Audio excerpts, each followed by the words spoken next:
अंत न सिफती कहण न अंत, अंत न करणे देण न अंत, अंत न वेखण सुनन न अंत, अंत न जापै क्या मन मंत, अंत न जापै कीता आकार, अंत न जापै पारावार, अंत कारण कहते बिल लाहे, तो के अंत न पाए जाहे,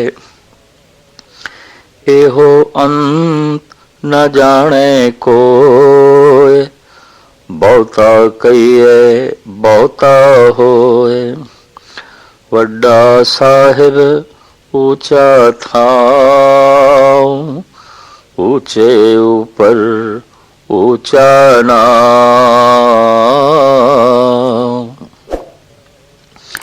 एवड ऊंचा होवे कोय, तिस ऊंचे को जाने सोए, जेवड आप जाने आप आप, नानक नदरी करमी दाते। मनुख दे दिमाग दे अंदर जानन दी प्रबल भुख है। ये चीज की है, ये वस्तु कितनी है, ये वस्तु कित्थों है, इत्यादक जानकारी दी भुख मनुख दे दिमाग दे च है। जितने चिर तक इन्हां प्रश्नां दा उत्तर ना मिल जाए, दिमाग इस तरह दुखी रहिंदा है जिवें भोजन न मिलण ते शरीर दुखी रहिंदा है। जानना दिमागी भुख है,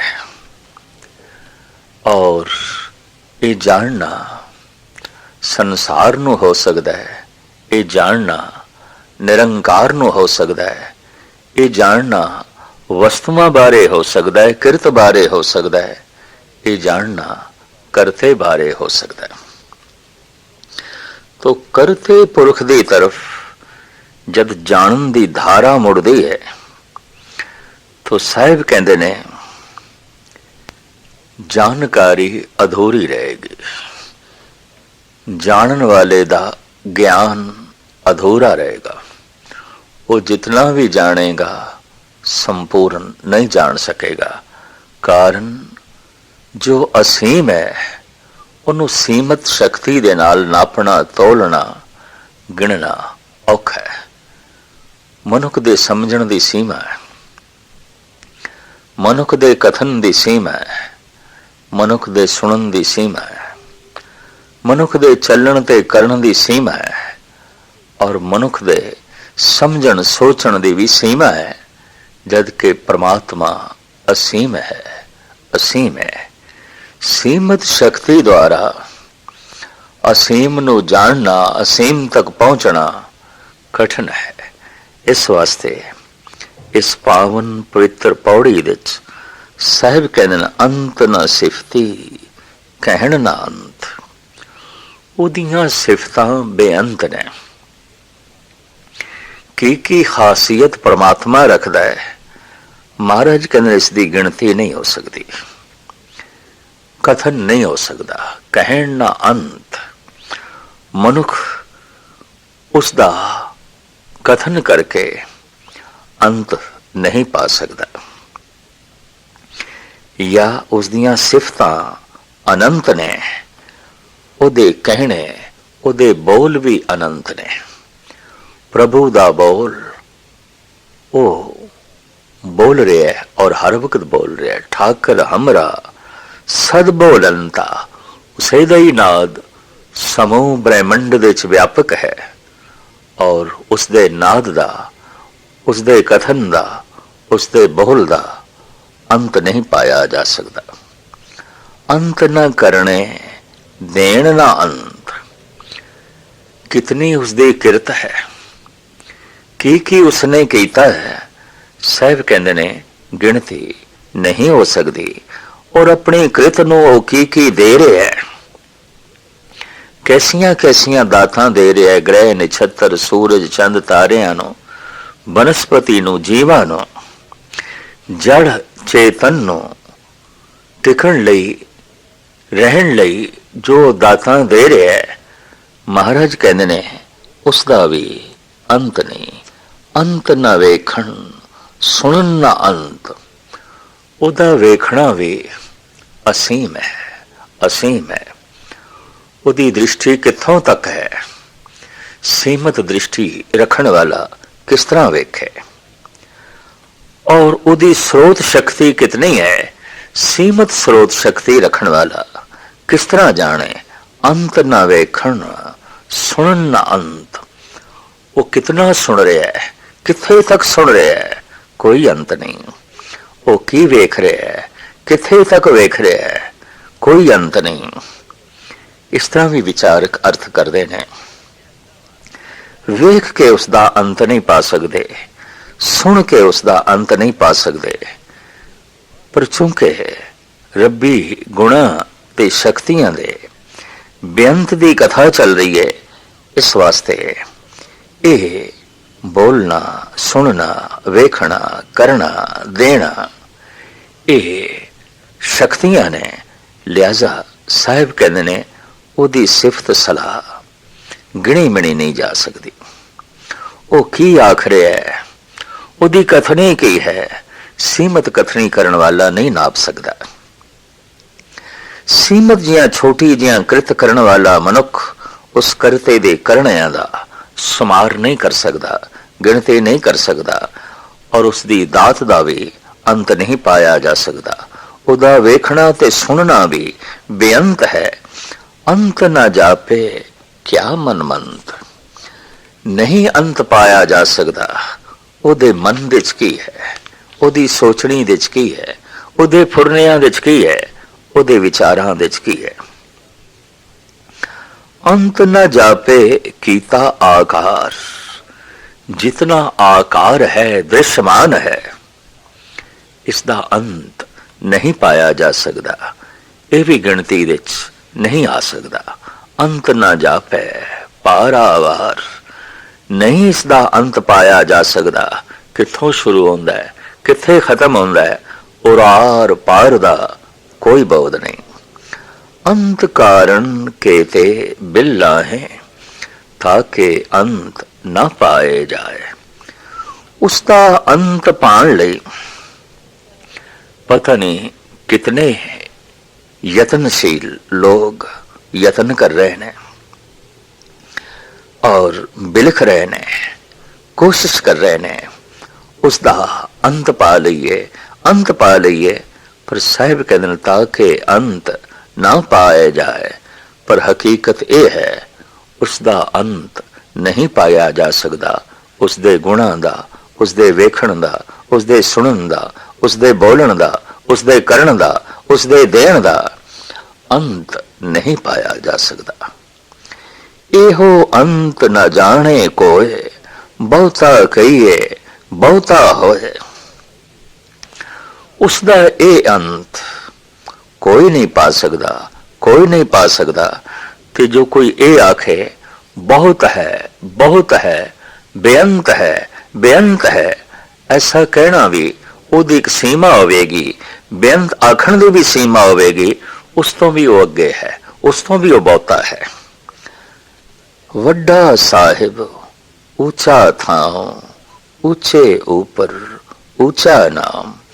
वो साहिब मालिक बहुत वड्डा है, बहुत वड्डा है। ओदा सिंहासन बहुत उच्चा है, बहुत उच्चा है, और उसके टिकाणे, उसके सिखासन तो भी उच्चा है। उसका नामना, उसकी हस्ती, उसकी शक्ति, किसी भी चीज की पहचान उसके गुणा करके होवेगी। तो महाराज कहते ने जो उसका टिकाणा अस्थान वो ते महान है, उसका टिकाओ लेकिन उसका नामना, उदी हस्ती महान है, महान है, नहीं नापी तोड़ी जा सकती। हाँ, एवड ऊंचा होवे कोय, तिस ऊंचे को जाने सोए। इतना ही ऊंचा कोई होवे जितना के परमात्मा आप है, ता किधरे उस ऊंचे नु कोई जाने। तो ना कोई इतना ऊंचा होवे, ना कोई उसनु जान सके। सब इशारे ने, सीमित जानकारियां ने परमात्मा दे संबंध विच किसे कोल भी सुनी है, किसे थां ते भी सुनी है। आखिर जानकारी सीमित है।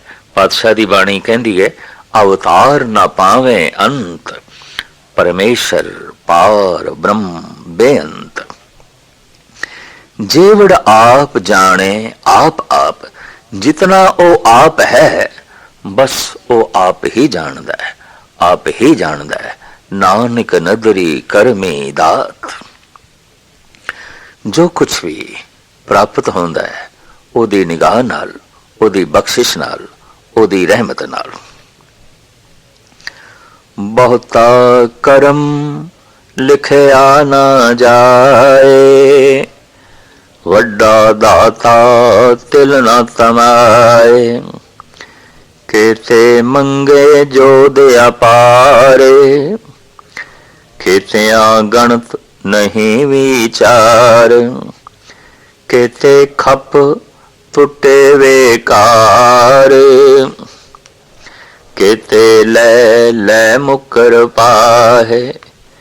केते मूरख खाई खाए, केतिया दुख भूख सदमार। ए भेदा तेरी दातार, बंद खलासी भाणे होए, और आख न सके कोय। जे को खायक आखण पाए, ओ जाने जे त्यामू खाए। आपे जाने आपे दे, आखे से भी के। जिसनु बख्शे सिफत साला, नानक पात शाही पातशाह। बहुता कहिए बहुता होए। चौथी पौड़ी विच मेरे पातशाह ऐसा फरमान करदे ने। हुण 25वीं पौड़ी विच 24वीं दे लिखे है, बहुता है, बहुता है, बहुत तो भी बहुता है। भाव बहुता आखना भी सीमा विच है, जबकि उस तो भी अगे है। तो हुण साहिब दसदे ने, बहुता कर्म लिखिया ना जाए। कर्म लफ्ज पर्शियन दा है, उर्दू दा है। फलाने ते खुदा दा कर्म हो गया है, बख्शिश हो गई है। उसदा कर्म, उसकी बख्शिश बहुती है, बहुती है। वो लिखण विच नहीं आ सकती। वो कितनी बख्शिशां वंड रहा है, दे रहा है, उसका कोई लेखा नहीं। वड्डा दाता दिल ना तमाए। बहुत वड्डी उसकी देन है, पर बदले विच तिल जितनी भी उसकी मंग नहीं है। अक्सर ऐसा होता है, हर देने नाल लेना जुड़िया होता है, और जिस देने दे नाल लेना जुड़िया होया है, वो देना देना नहीं है, वो ते व्यापार है। एक होंदा है लेना, लेना है, सुख लेना है, आराम लेना है, धन लेना है, संपदा लेनी है, इज्जत मान मर्यादा लेनी है, लेना ही लेना है, और सब कोलों लेना है। इस तरह की जिसकी बिरती होवे वो शोम है। और अक्सर जगत विच ये श्रेणी बहुतात विच है, जो हर वक्त लैण की इच्छा ते रखती है, बदले च कुछ देण दी नहीं। लेना है, देना है, देना है, लेना है, इनू संसार कहते ने, ਇਹਨੂੰ ਵਪਾਰ ਕਹਿੰਦੇ ਨੇ। ਬਹੁਤਾਤ ਵਿੱਚ ਇਹ ਜਗਤ ਦੇ ਚੱਲਦਾ ਹੈ। ਸੁਖ ਦੇਣਾ ਹੈ, ਸੁਖ ਲੈਣਾ ਹੈ, ਆਰਾਮ ਦੇਣਾ ਹੈ, ਆਰਾਮ ਲੈਣਾ ਹੈ, ਸੇਵਾ ਦੇਣੀ ਹੈ, ਸੇਵਾ ਲੈਣੀ ਹੈ, ਸਨਮਾਨ ਦੇਣਾ ਹੈ, ਸਨਮਾਨ ਲੈਣਾ ਹੈ, ਧਨ ਸੰਪਦਾ ਦੇਣੀ ਹੈ, ਬਦਲੇ ਵਿੱਚ ਉਸੇ ਦੀ ਤੁਲਦਾ ਲੈਣਾ ਹੈ। ਇਹ ਲੈਣਾ ਦੇਣਾ ਵਪਾਰ ਕਹਿਲਾਂਦਾ ਹੈ। ਪਰ ਦੇਣਾ ਹੀ ਦੇਣਾ ਹੈ, ਬਦਲੇ ਵਿੱਚ ਕੁਛ ਵੀ ਨਹੀਂ ਲੈਣਾ, ਕੁਛ ਵੀ ਨਹੀਂ ਲੈਣਾ। ਇਸੇ ਨੂੰ ਦਾਨ ਕਹਿੰਦੇ ਨੇ। ਔਰ ਦਾਨ ਨੂੰ ਧਰਮ ਦਾ ਅੰਗ ਮੰਨਿਆ ਗਿਆ। ਦੇਣ ਦੀ ਬਿਰਤੀ, ਕਿਸੇ ਨੂੰ ਸੁਖ ਦੇਣਾ ਹੈ, ਕਿਸੇ ਨੂੰ ਆਰਾਮ ਦੇਣਾ ਹੈ, ਕਿਸੇ ਨੂੰ ਸਨਮਾਨ ਦੇਣਾ ਹੈ, ਕਿਸੇ ਨੂੰ ਧਨ ਦੇਣਾ ਹੈ, ਕਿਸੇ ਨੂੰ ਸੰਪਦਾ ਦੇਣੀ ਹੈ, ਬਦਲੇ ਵਿੱਚ ਕੁਛ ਵੀ ਨਹੀਂ ਲੈਣਾ। ਐਸਾ ਦੇਣਾ ਦਾਨ ਕਹਿਲਾਂਦਾ ਹੈ। ਔਰ ਐਸਾ ਦਾਨੀ, ਐਸਾ ਦਾਤਾ ਤੇ ਪਰਿਪੂਰਨ ਪ੍ਰਮਾਤਮਾ ਹੈ। ਪਹਾੜਾਂ ਜਿਤਨਾ ਦਾਨ ਝੋਲੀ ਵਿੱਚ ਪਾ ਕੇ ਬਦਲੇ ਵਿੱਚ ਤਿਲ ਜਿਤਨੀ ਵੀ ਉਹ ਮੰਗ ਨਹੀਂ ਕਰਦਾ। ਉਸ ਦਾਤੇ ਕੋਲ ਕੌਣ ਕੌਣ ਮੰਗ ਰਹੇ ਨੇ, ਕੀ ਮੰਗ ਰਹੇ ਨੇ? ਸਾਹਿਬ ਇਸ ਤਰ੍ਹਾਂ ਫਰਮਾਨ ਕਰਦੇ ਨੇ, ਕਿਤੇ ਮੰਗੇ ਜੋਧ ਅਪਾਰ, ਕਿਤਨੇ ਹੀ ਸੂਰਬੀਰ ਨੇ। ਉਸ ਆਪਾਰ ਦਾਤਾਰ ਦੇ ਕੋਲੋਂ ਮੰਗਦੇ ਨੇ ਆਪਣੀ ਸੂਰਬੀਰਤਾ ਦੇ ਚ ਵਾਧਾ, ਆਪਣੀ ਸ਼ਕਤੀ ਦੇ ਚ ਵਾਧਾ। ਉਹਨਾਂ ਦੀ ਪ੍ਰਾਰਥਨਾ ਦੇ ਵਿੱਚ ਮੰਗ ਹੋਵੇਗੀ ਸ਼ਕਤੀ ਦੀ, ਤਾਕਤ ਦੀ, ਸੁਰਮਤਾਈ ਦੀ। ਕਿਤਿਆਂ ਗਣਤ ਨਹੀਂ ਵਿਚਾਰ, ਪਤਾ ਨਹੀਂ ਕਿਤਨੇ ਨੇ ਜੋ ਵੱਖ ਵੱਖ ਵਸਤੂਆਂ ਮੰਗ ਰਹੇ ਨੇ। ਮਹਾਰਾਜ ਕਹਿੰਦੇ ਨੇ ਵਿਚਾਰ ਵਿੱਚ ਨਹੀਂ ਆ ਸਕਦੇ, ਗਣਤ ਵਿੱਚ ਨਹੀਂ ਆ ਸਕਦੇ। ਦਾਤਾ ਅਸੀਮ ਹੈ, ਮੰਗਣ ਵਾਲੇ ਵੀ ਅਥਾਹ ਨੇ, ਅਨੰਤ ਨੇ। ਕਿਤੇ ਖੱਪ ਟੁੱਟੇ ਵੇਕਾਰ, ਕਿਤਨੇ ਐਸੇ ਨੇ ਉਸ ਦੀਆਂ ਦਾਤਾਂ ਨੂੰ ਲੈ ਕੇ ਦਾਤਾਂ ਦੇ ਚ ਖੱਪ ਜਾਂਦੇ ਨੇ ਔਰ ਖੱਪ ਕੇ ਟੁੱਟਦੇ ਨੇ ਔਰ ਵਿਕਾਰਿਤ ਹੋ ਕੇ ਨਸ਼ਟ ਹੁੰਦੇ ਨੇ, ਆਪਣੇ ਆਪ ਨੂੰ ਨਾਸ ਕਰ ਬੈਠਦੇ ਨੇ। ਕਿਤੇ ਲੈ ਲੈ ਮੁਕਰ ਪਾਏ, ਕਿਤੇ ਮੂਰਖ ਖਾਈ ਖਾਏ। ਅਨੰਤ ਨੇ, ਬੇਸ਼ੁਮਾਰ ਨੇ ਐਸੇ। ਅਨੰਤ ਦਾਤਾਂ ਪ੍ਰਾਪਤ ਕਰਕੇ ਭੁੱਲ ਕੇ ਵੀ ਕਦੀ ਸ਼ੁਕਰਾਨੇ ਚ ਨਹੀਂ ਆਉਂਦੇ, ਬਲਕਿ ਇਨਕਾਰੀ ਨੇ ਈਸ਼ਵਰ ਨੇ ਐਸਾ ਦਿੱਤਾ ਹੈ, ਇਹ ਮੰਨਦੇ ਵੀ ਨਹੀਂ। ਆਪਣੀ ਅਕਲ ਨਾਲ ਸਭ ਕੁਝ ਪ੍ਰਾਪਤ ਕੀਤਾ ਹੈ, ਆਪਣੀ ਤਾਕਤ ਨਾਲ ਸਭ ਕੁਝ ਪ੍ਰਾਪਤ ਕੀਤਾ ਹੈ। ਇਹ ਮੂਰਖ ਇਸ ਢੰਗ ਨਾਲ ਜੋ ਹੈ ਆਪਣਾ ਜੀਵਨ ਬਤੀਤ ਕਰਦੇ ਨੇ। ਮਹਾਰਾਜ ਕਹਿੰਦੇ ਨੇ ਕਿਤੇ ਲੈ ਲੈ ਮੁਕਰ ਪਾਏ। ਅਨੰਤ ਨੇ ਐਸੇ ਜੋ ਲੈ ਲੈ ਕੇ ਇਨਕਾਰੀ ਨੇ ਭਾਵ ਜੋ ਕੁਛ ਵੀ ਹੈ ਉਹਨੂੰ ਆਪਣੀ ਅਕਲ ਤੇ ਆਪਣੀ ਸਮਰੱਥਾ ਦੇ ਨਾਲ ਪ੍ਰਾਪਤ ਹੋਇਆ ਸਮਝਦੇ ਨੇ। ਕਿਤੇ ਮੂਰਖ ਖਾਈ ਖਾਏ। ਅਨੰਤ ਐਸੇ ਮੂੜ ਨੇ ਜੋ ਦਾਤਾ ਨੂੰ ਵਰਤੀ ਜਾਂਦੇ ਨੇ, ਖਾਈ ਜਾਂਦੇ ਨੇ, ਲਈ ਜਾਂਦੇ ਨੇ। ਦੇਣ ਵਾਲੇ ਦਾ ਭੁੱਲ ਕੇ ਵੀ ਖਿਆਲ ਨਹੀਂ, ਭੁੱਲ ਕੇ ਵੀ ਸ਼ੁਕਰਾਨਾ ਨਹੀਂ। ਕਿਤਿਆਂ ਦੁਖ ਭੂਖ ਸਦਮਾਰ, ਇਹ ਭੇਦਾਤ ਤੇਰੀ ਦਾਤਾਰ। ਇਹ ਪੰਕਤੀ ਬਹੁਤ ਗਜ਼ਬ ਦੀ ਧੰਨ ਗੁਰੂ ਨਾਨਕ ਦੇਵ ਜੀ ਮਹਾਰਾਜ ਨੇ ਉਚਾਰਨ ਕੀਤੀ ਹੈ। ਕਿਤਨਿਆਂ ਦੀ ਝੋਲੀ ਵਿੱਚ ਉਸਨੇ ਦੁੱਖ ਭੁੱਖ ਔਰ ਸਦਾ ਦੀ ਮਾਰ ਪਾਈ ਹੋਈ ਹੈ। ਅਨੰਤ ਦਾਤਾਂ ਵਿੱਚੋਂ ਹੈ ਦਾਤਾਰ, ਇਹ ਵੀ ਤੇਰੀ ਇੱਕ ਦਾਤ ਹੈ। ਇਹ ਭੇਦਾਤ ਤੇਰੀ ਦਾਤਾਰ। ਅਕਸਰ ਐਸਾ ਆਖਿਆ ਜਾਂਦਾ ਹੈ ਸੁਖ ਉਸ ਦੀ ਬਖਸ਼ਿਸ਼ ਹੈ, ਦੁੱਖ ਉਸ ਦੀ ਕਰੋਪੀ ਹੈ।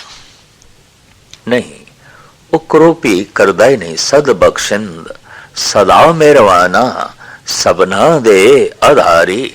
ਉਹ ਸਦਾ ਬਖਸ਼ਿੰਦ ਹੈ, ਸਦਾ ਮਿਹਰਵਾਨ ਹੈ, ਸਦੀਵੀ ਮਿਹਰਬਾਨ ਹੈ। ਉਸ ਦੇ ਵਿੱਚ ਕਠੋਰਤਾ ਹੈ ਹੀ ਨਹੀਂ। ਤੇ ਜੇ ਕਠੋਰਤਾ ਨਹੀਂ ਤਾਂ ਇਤਨਾ ਦੁੱਖ, ਇਤਨਾ ਸੰਤਾਪ। ਦਰਅਸਲ ਸਾਜ਼ ਤੇ ਚੋਟ ਨਾ ਕਰੀਏ, ਤਬਲੇ ਨੂੰ ਜ਼ਰਬ ਨਾ ਪਹੁੰਚਾਈਏ, ਸਾਜ਼ ਬੋਲਦਾ ਨਹੀਂ। ਇਸੇ ਤਰੀਕੇ ਦੇ ਨਾਲ ਚੋਟ ਨਾ ਪਹੁੰਚਾਈ ਜਾਏ, ਬੰਦੂਕ ਦੀ ਗੋਲੀ ਨਹੀਂ ਚੱਲਦੀ। ਚੋਟ ਨਾ ਪਹੁੰਚਾਈ ਜਾਏ, ਬੰਬ ਦੇ ਚੋਂ ਸ਼ਕਤੀ ਪ੍ਰਗਟ ਨਹੀਂ ਹੁੰਦੀ। ਮਨੁੱਖ ਦੇ ਅੰਦਰ ਅਨੰਤ ਸ਼ਕਤੀਆਂ ਨੇ, ਬਹੁਤ ਸਾਰੀਆਂ ਸ਼ਕਤੀਆਂ ਨੇ, ਔਰ ਦੇਖਣ ਦੇ ਚ ਆਇਆ ਹੈ ਕਈ ਦਫਾ ਬਿਨਾਂ ਦੁੱਖ ਦੀ ਚੋਟ ਤੋਂ ਇਹ ਸ਼ਕਤੀਆਂ ਜਾਗਦੀਆਂ ਨਹੀਂ, ਪੈਦਾ ਨਹੀਂ ਹੁੰਦੀਆਂ, ਬਾਹਰ ਫੁੱਟਦੀਆਂ ਨਹੀਂ। एक आलम कहता है, जख्म जब भी कोई ज़हनो दिल पे लगा, जिंदगी की तरफ एक दरीचा खुला, हम भी गोया किसी साज के तार हैं, चोट खाते रहे गुनगुनाते रहे। वास्तविक मनुख एक तंती साज की तरह जरब ना पहुंचाई जाए तो रब्बी नगमा इस दे अंदरों निकलता ही नहीं, रूहानी संगीत इस दे अंदरों निकलता ही नहीं, दैवी गुण इस दे अंदरों प्रगट ही नहीं आते। संसार दे बेशतर महापुरुष अवतारे पुरुष भगत जन दुख दे गहरे सागर चों ही इंज प्रगट होए जिवें सुच्चे मोती होंदे ने। बहुत सारे अवतारी पुरुष दुखां दी अग्नि दे चों कुंदन होके निकले, स्वच्छ होके है, जैसे कंचन शुद्ध हो जाता है अग विच पा के। मनुख भी पावन हो जाता है, पवित्र हो जाता है, शुद्ध हो जाता है दुखां दी पट्टी विच पै के। कुछ लोग ऐसे ने बिना दुख तो संभलते ही नहीं, सही ही नहीं होंगे। कितिया दुख भूख सदमार, ए भेदात तेरी दातार। गुरु नानक दा जिगरा आप कहते ने, ये भी तेरिया दातां दे चों एक दात है, करोपी नहीं, ये भी तेरी बख्शिश है। अगर तू ये ना बनांदा तो कईयां दी जीवन दे ते शक्ति प्रगट ही नहीं होनी सी, दैवी गुण प्रगट ही नहीं होने सन। इस वास्ते दुख करोपी नहीं, ओदियां अनंत दातां ते बख्शिशां दे चों दुख एक बख्शिश है, एक जो है उसकी रहमत है, उसकी दात है। बंद खलासी भाणे होए, होर आख न सके कोए। सारे बंधना तो खलासी, मोक्ष, स्वतंत्रता उदी रजा विच चलण नाल हुंदी है। जो कुछ होया है, जो कुछ हो रहा है, ठीक है, ठीक है, सब ठीक है, ऐसा ही होना सी, ऐसा ही होना सी। जिसकी ये सोच बन जाती है, जिसकी ये धारणा बन जाती है, उसके बंधन टुट जाते ने। बंधन है जन्म दा, बंधन है जीवन दा, बंधन है मरण दा।